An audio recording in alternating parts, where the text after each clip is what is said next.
नमस्कार, मेरा नाम आर्यन है। आप फर्स्ट बिहार झारखंड देखना शुरू कर चुके हैं। बिहार के सियासत में अगर बात की जाए तो अब युवाओं को एक बड़ा चैलेंज मिल रहा है। अगर बड़े कदम उठाते हैं युवा तो तोड़ने की कवायद शुरू होती है। बिहार विधानसभा चुनाव में कई युवा विधायक जीतकर सदन पहुंचे हैं और हंगामा होता है अगर तो बड़े बड़े नेता खिसिया जाते हैं। क्या जनरेशन सियासत की बदल रही है या सियासत जनरेशन का बदल रहा है? बात करने के लिए हमारे साथ माले के विधायक हैं अजीत कुमार कुशवाहा। कैसे देखते हैं सर, जब भी कोई युवा आगे बढ़ रहे हैं, अपना फैसला ले रहे हैं तो तोड़ दिया जा रहा है? नहीं, ये तो दरअसल एक पुरानी परंपरा है। सत्ता के तरफ से हमेशा जनता के लिए लड़ने वाले लोगों पर जो है वो हमले होते रहे हैं और कभी भी इससे लोग डरे नहीं हैं, बल्कि जितने हमले हुए हैं, जितना दमन हुआ है, जितना जुल्म हुआ है, उसके बाद उतनी ही मजबूती के साथ नौजवान खड़े हुए हैं। नौजवानों का आंदोलन खड़ा हुआ है, संघर्ष खड़ा हुआ है। तो सरकार कितनी भी कोशिश कर लें, ये कभी टूटने वाला नहीं है। ये तो नए उभार के दौर में है। आज युवाओं का एक नया उभार पूरे देश और पूरी दुनिया में दिख रहा है।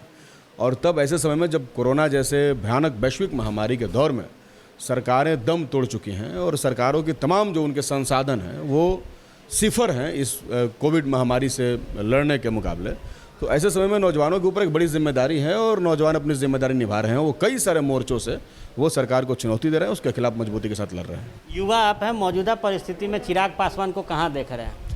नहीं, देखिए, हम लोग स्ट्रगल करके आए हुए लोग हैं। हमारा कोई राजनीतिक विरासत से आया नहीं, हमने कोई इतना बड़ा विरासत नहीं मिला। हम लोगों के नब्ज़ को जानते हैं, उनके सवालों को जानते हैं। हम गाँव से आते हैं जहाँ संघर्ष होता है।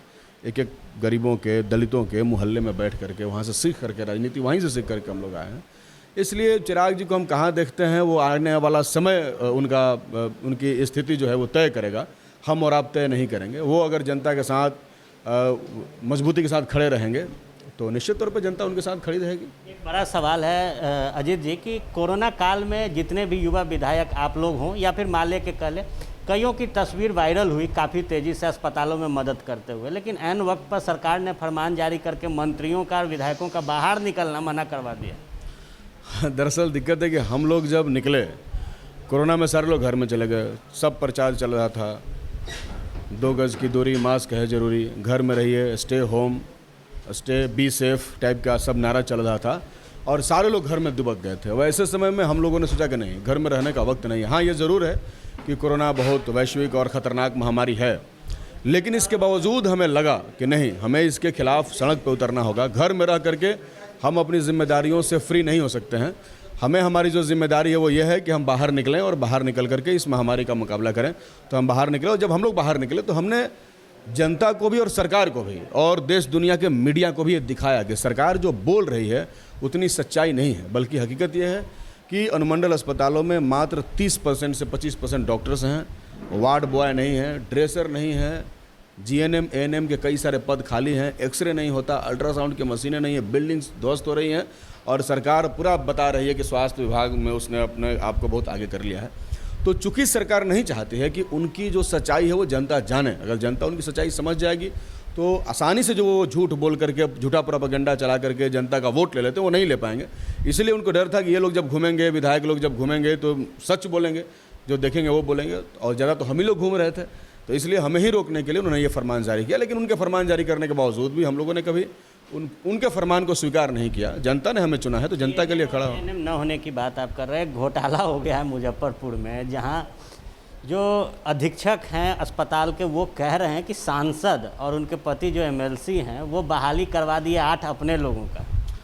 सांसद करवा लिए होंगे तो जिनकी सरकार है वो करवाएंगे, हम लोग तो नहीं करवाया। हमने तो अभी तक एक भी फ़ोन नहीं किया किसी अधिकारी को कि फलना आदमी को आप चुन लीजिए।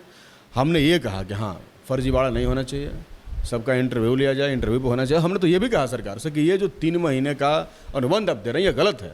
हम तो पूरी की पूरी अनुबंध प्रणाली के खिलाफ लड़ रहे हैं और फिर आप कोविड में बहाली कर रहे हैं 3 महीने के लिए। क्या तरीका है? कोई 3 महीने के लिए क्यों नौकरी करेगा? आप अस्थाई बहाली कर लीजिए। अस्थाई बहाली करने में कितना समय लगता है? क्या 3 महीने के लिए बहाल किए हुए डॉक्टर गलत तरीके से इंजेक्शन देता है और अस्थाई बहाली करने वाला सही तरीके से देता है?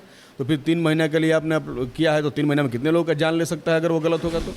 लेकिन ये अस्थाई बहाली इन्होंने अस्थाई बहाली नहीं किया। तो ये एक तरीके से सही बहाली नहीं हुआ। और मुजफ्फरपुर का मामला आया, बहुत बड़ा करप्शन का मामला है, उसकी जांच होनी चाहिए। हम तो जांच की मांग करते हैं। युवा के तौर पर आप लोग सड़क पर दिखे, लेकिन नेता प्रतिपक्ष गायब रहे और इसको लेकर काफ़ी सवाल भी हुआ, कैसे देख रहे हैं इसको? नहीं, नेता प्रतिपक्ष गायब तो नहीं थे, लगातार वो सवाल उठा रहे थे, सरकार से पूछ रहे थे। आप उनके सोशल मीडिया पर, ट्विटर पर तो लगातार एक्टिव थे और सरकार से सवाल पूछ रहे थे। कोविड के दौर में तो सब कुछ वर्चुअल ही चल रहा है ना, तो वर्चुअली वो सवाल पूछ ही रहे थे। और निश्चित तौर पे बहुत अच्छा सवाल उन्होंने उठाया है कोविड के दौर में। तो ऐसा नहीं है कि वो गायब हैं। क्या लगता है, ज़मीन पर होना चाहिए था कि नहीं? नहीं, ज़मीन पे तो हैं और सबको होना चाहिए। हमने तो दिखाया है कि कैसे ज़मीन पर रहा जाता है, सबको रहना चाहिए। वो भी ज़मीन के ही सवाल उठा रहे थे। निश्चित तौर पे जो ज़मीन का सवाल उठाता है, ज़मीन से कहीं ना कहीं जुड़ा हुआ होता है। तो स्पष्ट हो गया कि सरकार की जो जीरो टॉलरेंस की नीति भ्रष्टाचार को लेकर के थी, उसमें सिर्फ और सिर्फ झूठ था। बल्कि जीरो टॉलरेंस की सरकार की जो नीति है वो सिर्फ दिखावा है, वो सिर्फ प्रचार है, ऐसा कुछ नहीं है। क्योंकि हमने करप्शन कई सारे जगहों पे करप्शन देखे गए, उसका सवाल उठाया गया, लेकिन अभी तक सरकार ने करप्शन पे किसी तरीके का कोई बेहतर जो कानून बनाना चाहिए था, चाहे जो लोकपाल के लिए ही बहुत बड़ा आंदोलन 11-12 के दौरान हुआ, ना वो हुआ। और किसी तरीके की कोई पॉलिसी जो होनी चाहिए थी करप्शन को लेकर के, वो कोई कारगर मतलब नीति सरकार के पास नहीं है। फर्स्ट बिहार से बात करने के लिए तो ये थे अजीत कुशवाहा, डुमरांव के विधायक। लंबे अरसे बाद मुलाकात हुई और कई सारे सवाल जो थे उनका बेबाकी से जवाब दिया। आप बने रहे फर्स्ट बिहार झारखंड के साथ, खबरों का सिलसिला यूँ ही चलता रहेगा।